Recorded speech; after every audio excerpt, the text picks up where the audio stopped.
Selamat malam. Dalam sepekan pemirsa, kita banyak sekali dikejutkan dengan berita-berita politik yang beredar, begitu.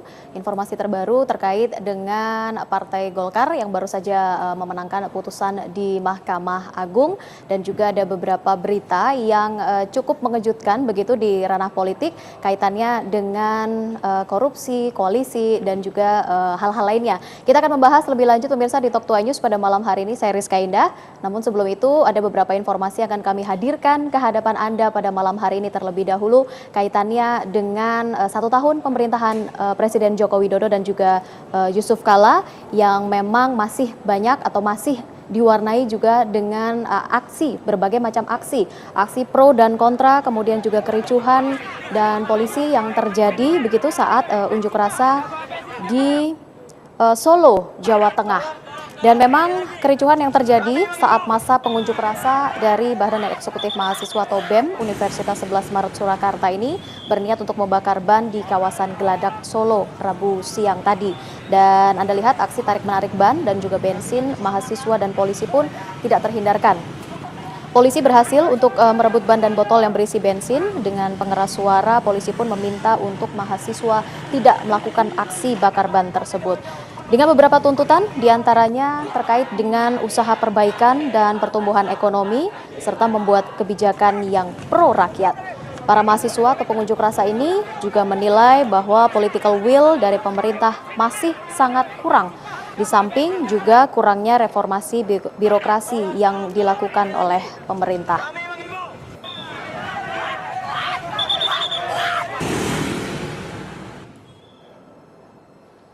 Ya, pemirsa, terkait dengan informasi politik seperti yang kita ketahui, Golkar melalui sekjennya Idrus Marham meminta kepada semua pihak keluarga besar dari Partai Golkar untuk bisa menghormati yang menjadi keputusan dari Mahkamah Agung. Keputusan dari Mahkamah Agung ini sudah sah dan mengikuti, mengikat begitu, tertuang dalam surat putusan MA kasus Golkar nomor 490K TUN 2015, dan putusan MA ini selain menjadi momentum untuk menyelesaikan berbagai permasalahan juga merupakan hadiah bagi Partai Golkar yang berulang tahun pada tanggal 20 Oktober kemarin. Dan Idrus Marham juga menegaskan agar para kadernya juga melepaskan gesekan dengan komitmen sebuah kesepakatan.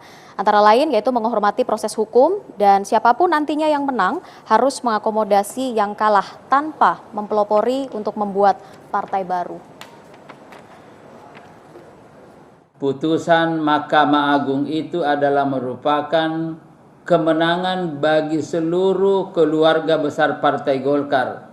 Dengan demikian maka dengan adanya putusan itu tidak ada lagi kubu Bali, kubu Ancol, yang ada adalah keluarga besar Partai Golkar hasil Munas Bali dibawa kepemimpinan Abu Rizal Bakri dan Idrus Marham. Ya, terkait dengan hasil keputusan MA yang memutuskan Partai Golkar menang begitu ya, mendapat tanggapan dari Wakil Presiden Yusuf Kala. Walaupun sebenarnya Wakil Presiden Yusuf Kala belum membaca apa yang menjadi hasil keputusan tersebut, namun JK menilai jika nantinya keputusan dikembalikan kepada Munas Riau dan juga Munas Bandung, maka MA akan memaksakan keduanya untuk melakukan islah. Wakil Ketua Umum DPP Partai Golkar. Mahkamah Agung memutuskan untuk mengabulkan gugatan Golkar kubu Abu Rizal Bakri terhadap Menkumham dengan mengembalikan keputusan kepada Pengadilan Tata Usaha Negara dengan hasil keputusan mengembalikan kepengurusan ke Munas Riau. Hal senada juga diputuskan Mahkamah Agung untuk Partai P3 yang dikembalikan ke Munas Bandung. Wakil Presiden Yusuf Kala menanggapi keputusan tersebut jika Golkar dan P3 dikembalikan ke asal atau ke Munas Riau untuk Golkar dan Munas Bandung untuk P3, maka putusan tersebut bijaksana. Soal Golkar saya juga belum membaca SK keputusan yang tepatnya macam mana. Tapi kalau kita lihat bahwa itu semua kembali ke asal. Golkar kembali ke Riau, P3 kembali ke Bandung, Kongres Bandung. Jadi cukup bijaksana sebenarnya, sangat bijaksana. Artinya mengembalikan Golkar itu ke asalnya. Dia dua-dua dua-dua Munas begitu berarti tidak diakui yang diakui sebelumnya. Kalau itu saya belum baca lengkap ya, tapi kalau itu berarti sangat bijaksana, berarti semua harus islah. Dari keputusan mahkamah tersebut, maka kepemimpinan yang sah dari Partai Golkar ada di kubu Abu Rizal Bakri, sedangkan dari Partai P3 ada di kubu Jan Faris. Dari Jakarta, Ahmad Muhammad Salim dan Ihsan Mulyawan memberitakan. Ya, kita akan membahasnya malam hari ini pemirsa di Talk Tuai News. Sudah ada beberapa narasumber yang hadir di Talk Tuai News pada malam hari ini. Kita akan bahas terkait dengan apa yang menjadi putusan dari Mahkamah Agung. Akankah ini memperkuat posisi dari KMP terhadap KIH? Kita akan segera mengetahuinya. Sudah hadir 3 orang narasumber. Selamat malam Bapak-bapak. Selamat malam, Rizka. Berbahagia sekali begitu ya malam hari ini bisa hadir begitu. Saya ucapkan selamat terlebih dahulu lah untuk Partai Golkar yang sudah mendapatkan jawabannya akhirnya begitu ya. Dan ulang tahun kemarin. Dan ulang tahun juga kemarin. Selamat ulang tahun juga untuk Partai Golkar. Makanya duduknya juga di tengah. Makanya duduknya juga di tengah begitu, diagungkan malam hari ini. Pakai batik sendiri. Ya, batik sendiri. Iya, dari Partai Golkar ada Mas Tantowi Yahya, kemudian juga ada Mas Henry Satrio. Selamat malam. Terima kasih sudah hadir dan tentu saja saya bisa katakan perwakilan dari pemerintah begitu ya. Ada Pak Eko Sulistyo, selamat malam. Terima kasih sudah hadir Bapak-bapak pada malam hari ini. Saya ke Mas Tantowi terlebih dahulu deh. Kalau dari putusan yang sudah didapatkan begitu ya kemarin, apakah ini memang semakin memperkuat begitu posisi kawan-kawan Golkar yang memang saat ini atau kemarin-kemarin sempat ricuh begitu ya, sempat ramai diperbincangkan gitu? Ya, kami terus terang memaknainya secara sederhana adalah seperti itu ya. Karena putusan dari pengadilan tinggi itu rohnya itu adalah memperkuat putusan dari pengadilan negeri Jakarta Utara. Yang isinya itu adalah menyatakan bahwa penyelenggaraan Munas di Ancol itu tidak sah. Dan hasil dari Munas Ancol tersebut dengan sendirinya juga tidak sah. Kemudian pada saat yang sama, putusan itu juga menyatakan bahwa yang sah itu adalah penyelenggaraan Munas di Bali. Dan pada saat bersamaan adalah produk dari Munas tersebut, yaitu kepengurusan DPP di bawah Bapak Abu Rizal Bakri adalah yang sah. Itu adalah petikan putusan dari pengadilan tinggi. Nah, memang karena ini baru sifatnya pengadilan tinggi gitu ya, artinya bahwa di pihak teman-teman kami yang ada di kubu Munas Ancol itu bisa saja gitu ya akan banding atau melakukan kasasi, bisa saja. Nah, kemudian kado kedua ulang tahun ke-51 Partai Golkar itu adalah putusan dari Mahkamah Agung yang isinya itu adalah perintah kepada Menkumham untuk menarik atau membatalkan SK pengesahan kepengurusan hasil dari Munas Ancol dan segera mengeluarkan SK baru ya. Menyusul pendaftaran yang dilakukan oleh Munas Bali di bawah kepemimpinan Bapak Abu Rizal Bakri. Nah, jadi sebenarnya hasil dari dua putusan ini sebenarnya saling mengkomplimen, saling menguatkan. Nah, kembali ke yang pertama tadi, walaupun secara hukum teman-teman kami dan sahabat-sahabat kami termasuk senior-senior kami yang ada di Munas Ancol itu masih bisa melakukan kasasi, tapi menurut kami rasanya dalam konteks logika hukum, apa iya nanti Mahkamah Agung akan mengeluarkan putusan yang berbeda. Putusan di sini dia itu menyatakan bahwa SK Menkumham yang mengatakan bahwa Munas Ancol itu tidak sah, berikut kepengurusannya. Rasanya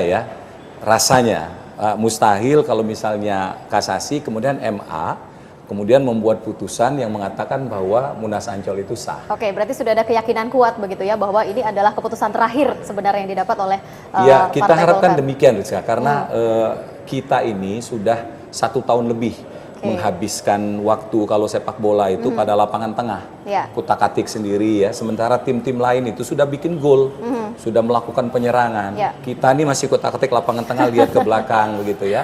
Jadi di sini kita sangat mengharapkan adanya kesadaran politik kolektif dari pemilik partai ini untuk segera menyudahi perseteruan ini. Kita bersatu kembali, reunifikasi, kemudian kita konsolidasi, kita bekerja politik dalam waktu yang hanya tersisa 4 tahun ini dalam rangka mengejar berbagai ketinggalan yang sudah terjadi di pihak kami. Baik, kalau kita lihat apa yang sudah disampaikan oleh Pak Abu Rizal Bakri begitu ya siang tadi, dan juga Pak Idrus Marham juga kemarin sudah mengatakan bahwa ini adalah kemenangan Partai Golkar secara keseluruhan. Nah, apakah memang dengan keputusan ini sudah ada rencana atau langkah awal begitu untuk merangkul dari kubu sebelah begitu untuk bisa bersama-sama memang benar-benar bersatu begitu, kalau memang ini akhirnya supaya tidak ada tuntutan balik atau sebaliknya seperti itu? Betul. Jadi ini adalah kemenangan dari seluruh keluarga besar Partai Golkar. Tapi sejatinya kalau menurut saya ini, Mas Hendri, Mas Eko, partai politik itu ketika dia di-launch ke publik, siapapun pendiri partai tersebut, ketika dia di-launch, serta-merta partai politik tersebut menjadi milik rakyat. Ya, maka kemenangan ini kalau mau disebut, itu adalah kemenangan milik rakyat. Ya, yang terus berharap agar Golkar ini kembali bersatu dan dapat berbuat semaksimal mungkin untuk kesejahteraan rakyat. Nah, kembali ke pertanyaan Anda, kita itu sudah membuat komitmen, 3 komitmen bersama waktu itu ya. Pertama, masing-masing pihak akan menghormati proses hukum yang sedang berlangsung dan hasil dari proses hukum tersebut. Yang kedua, pihak yang menang harus merangkul pihak yang kalah. Pihak yang kalah harus mendukung pihak yang menang. Harus rela dirangkul, begitu? Harus rela merangkul dan harus rela ikhlas juga dirangkul ya. Nah, yang ketiga, pihak yang kalah itu tidak akan lagi melahirkan partai politik baru. Nah, ini adalah 3 kesepakatan yang insya Allah akan senantiasa kita taati. Sudahkah dilakukan? Kita kan masih menunggu ini ya. Jadi menunggu atau minimal ada perbincangan awal begitu dengan begini, sesuatu yang harus kita jelaskan di sini bahwa kita tuh tidak pernah bermusuhan. Ya, baik. Kami tidak pernah menganggap teman, sahabat, senior, junior kami yang ada di Munas Ancol itu sebagai musuh. Kami itu masih berteman. Nah, tapi sekarang ini selama 1 tahun ini Mas Eko, kita dipisahkan oleh perbedaan kepentingan politik. Dan menurut kami di dalam politik, yaitu hal yang sangat wajar. Menjadi tidak wajar ketika ini terlalu lama. Ya, sedangkan ini ibarat lomba atau balap mobil, ini putaran terus berjalan ini. Nah, sementara kita ini boro-boro kita ngegas, ya, nggak ngegas nih, jalan di tempat aja. Nah, berapa lap sudah kita tertinggal? 1. Kedua, kita tidak boleh ego. Walaupun partai politik ini dalam sejarahnya didirikan oleh kelompok mana, keluarga mana, dan seterusnya, pada akhirnya ini adalah milik rakyat. Saya rasa berdosa kita kalau membiarkan perseteruan ini berlangsung lama. Ya. Pencinta atau rakyat yang selama ini mendukung Golkar itu merasa rugi. Ya, karena dia tahu bahwa 2019 kalau seperti ini, kata teman saya, Golkar ini kalau nggak selesai masalahnya, mohon maaf ini ya, ini jadi kayak Nokia katanya. Saya bilang ini bagus sekali analogi. Habis masa berlakunya begitu ya? Iya, top sekali, sempat top sekali gitu ya. Semua orang pakai itu, tapi kemudian hilang. Jangan sampai toh katanya Golkar itu seperti Nokia. Menurut saya itu analoginya bagus sekali. Saya bilang tidaklah. Kita insya Allah akan jadi iPhone atau Samsung terus. Ini adalah kemenangan rakyat. Begitu kalau saya ambil kesimpulan begitu ya dari Mas Tantowi. Tapi apakah memang ini juga semakin menguatkan begitu dari Partai Golkar ini sebagai partai oposisi bagi pemerintah? Kita akan bahas lebih lanjut lagi nanti pemirsa di Talk to News. Jangan kemana-mana, kita akan kembali saat lagi.